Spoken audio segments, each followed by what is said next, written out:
Hello friends, 14 नवंबर 2018 John Allen चाउ नाम का एक अमेरिकन मिशनरी इलीगल रूप से अंडमान निकोबार के सेंटिनल आइलैंड पर जाने की कोशिश करता है।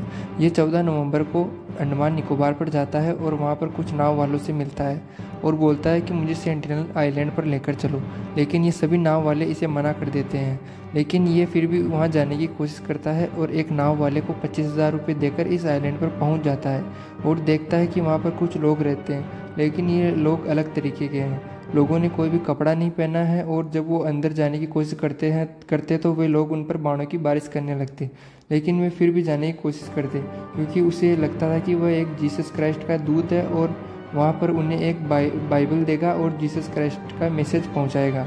अगले दिन यानी 15 नवंबर को जॉन एक बार फिर से उनसे कांटेक्ट करने की कोशिश करता है। इस बार वहाँ पर 5 लोग आते हैं जो जॉन से लगभग 10 से 15 मीटर की दूरी पर खड़े रहकर हंसने लग जाते हैं उसे देखकर।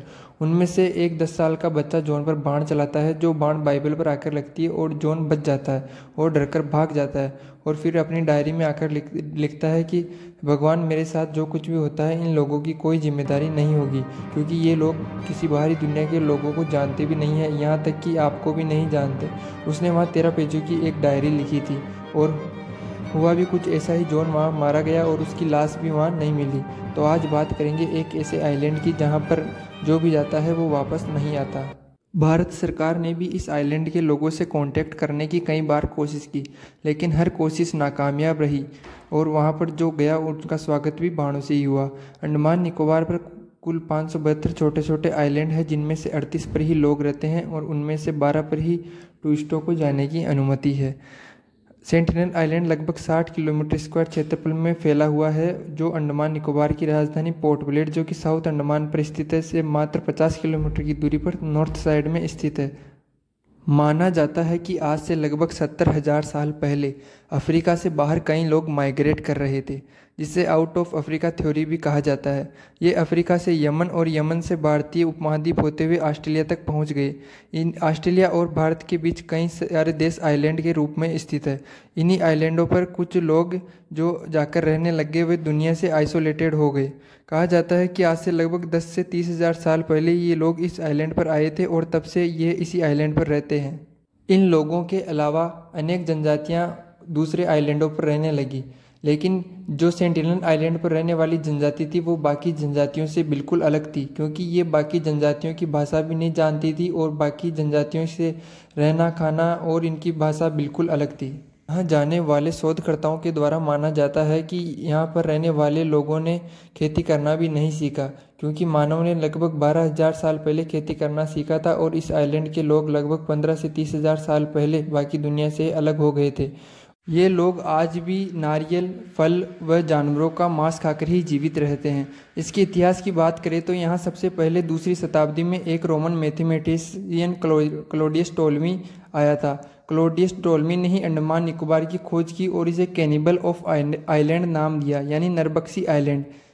इसके बाद 673 ईस्वी में एक चाइनीज ट्रेवलर जो सुमात्रा से इंडिया तक का सफ़र कर रहा था, वो भी कहता है कि यहाँ के लोग नरभक्षी है, यानी जिंदा लोगों को खाते हैं। 11वीं शताब्दी में चोल वंश के काल में बने मंदिर में लिखे शिलालेख में मिलता है कि इस आइलैंड पर रहने वाले लोगों को ये अशुभ मानते हैं, क्योंकि यहाँ के लोग जिंदा आदमियों को खाते हैं। इस तरह अब प्राचीन काल में इस आइलैंड के बारे में कहा जाता था कि यह एक कैनिबल आइलैंड है। इसका ऑफिशियली पता पहली बार तब लगा जब सन 1771 में ईस्ट इंडिया कंपनी का एक जहाज यहाँ से गुजरता है और उन्हें वहाँ से कुछ रोशनी आती दिखाई देती है, लेकिन उन्हें इसके बारे में कुछ ज़्यादा पता नहीं पड़ता। इसके बाद सन 1867 में एक और जहाज़ जो अंडमान निकोबार से जा रहा था, उसमें लगभग 100 पैसेंजर थे।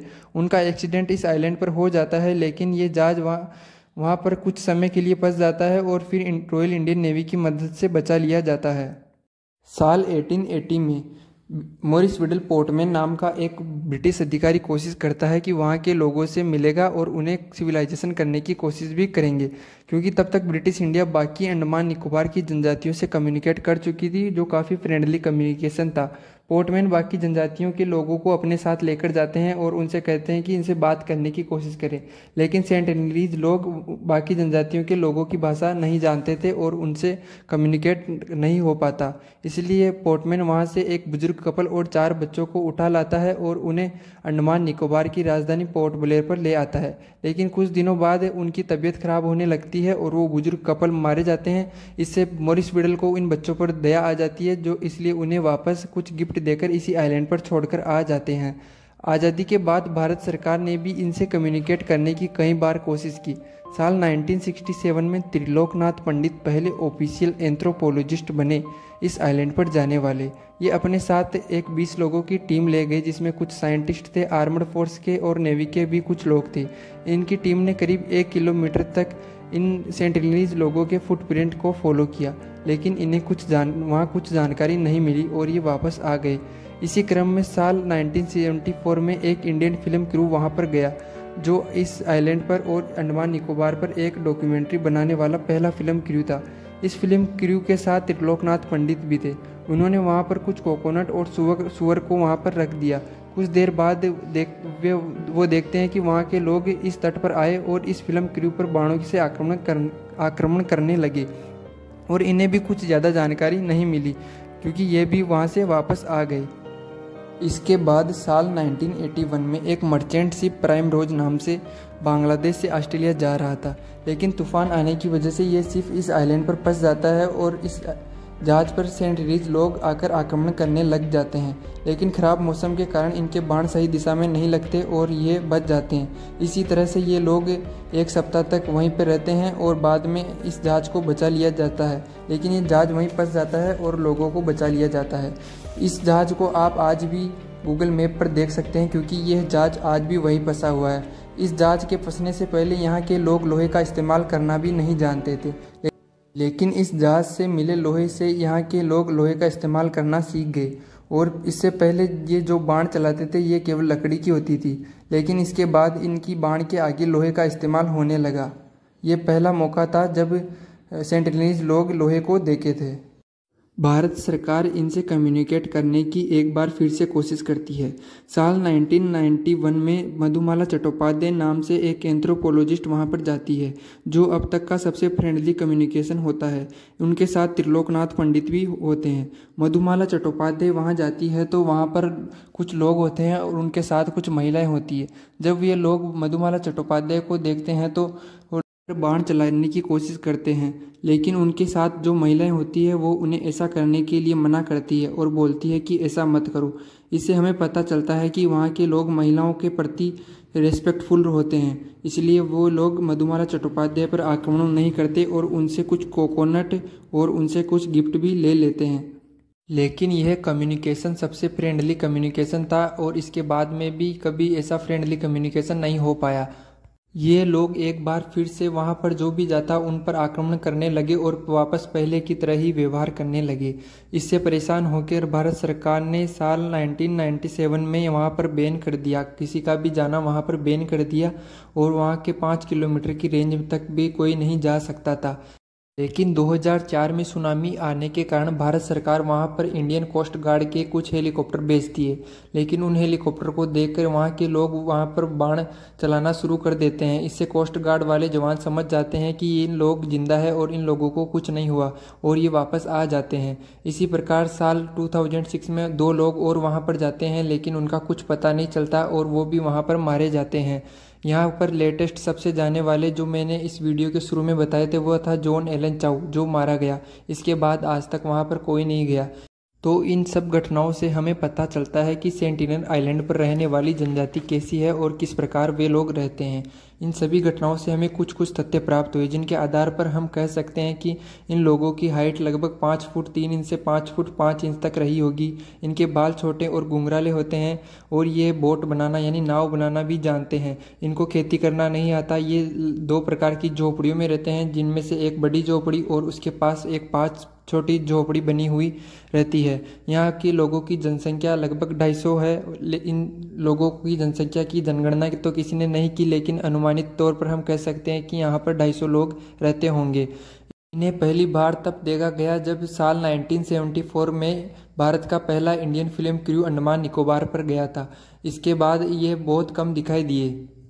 इन लोगों में एक खास बात देखने को मिलती है, वो ये है कि इंसान जहाँ पर भी जाता है वहाँ पर धीरे धीरे और पॉपुलेशन देखने को मिलती है। लेकिन ये लोग इस आइलैंड पर हजारों सालों से रह रहे हैं, लेकिन फिर भी इस आइलैंड पर ओवर पॉपुलेशन देखने को नहीं मिलती है। मानव सभ्यता की एक और ख़ास बात यह है कि वह जहाँ पर भी रहता है वह अपने आसपास के क्षेत्रों पर आक्रमण करके उन्हें ऑक्यूपाइड करने की कोशिश करता है। लेकिन इस जनजाति के लोग अपने पास ही थोड़ी दूर रहने वाली जावा जनजाति पर कभी भी आक्रमण नहीं करते और ये केवल अपने हाल में ही मस्त रहते हैं और किसी से कम्युनिकेट करने की कोशिश भी नहीं करते हैं। हम लोगों ने जब भी किसी जनजाति को सिविलाइज करने की कोशिश की तो यह जनजाति शुरुआत में कुछ परेशानियों का सामना करती है। जैसे सभी मनुष्यों के अंदर प्लेग, कोरोना और डेंगू जैसी बीमारियों के टीके लगे हुए हैं, यानी हमारे शरीर के अंदर एंटीजन बने हुए हैं। लेकिन जब ये जनजातियां हमारे संपर्क में आती है तो इनके अंदर वो एंटीजन नहीं बने होते हैं और ये बीमार भी पड़ सकते हैं, जिनसे इनकी मृत्यु भी हो सकती है और इनमें महामारी भी फैल सकती है। और ये जब भी मनुष्य के संपर्क में आते हैं तो इन्हें धीरे धीरे फास्ट फूड, कोल्ड ड्रिंक और सिगरेट जैसी आदतें लग जाती है, जिनसे ये बीमार हो जाते हैं और ये सब चीज़ें डाइजेस्ट नहीं कर पाते हैं, जिनसे इनमें महामारी फैल जाती है और इनकी मृत्यु भी हो सकती है। तो इन सभी कारणों से मेरे अनुसार इन जनजातियों को अपने हाल में छोड़ देना चाहिए। इन्हें जो सिविलाइज होने चाहता है उन्हीं जनजातियों को सिविलाइज करने की कोशिश करनी चाहिए, बाकी जनजातियों को अपने हाल में ही छोड़ देना चाहिए। आपको क्या लगता है कमेंट सेक्शन में ज़रूर बताएं। पूरा वीडियो देखने के लिए धन्यवाद और अगर वीडियो आपको अच्छा लगा तो लाइक और शेयर ज़रूर करें। Thank you.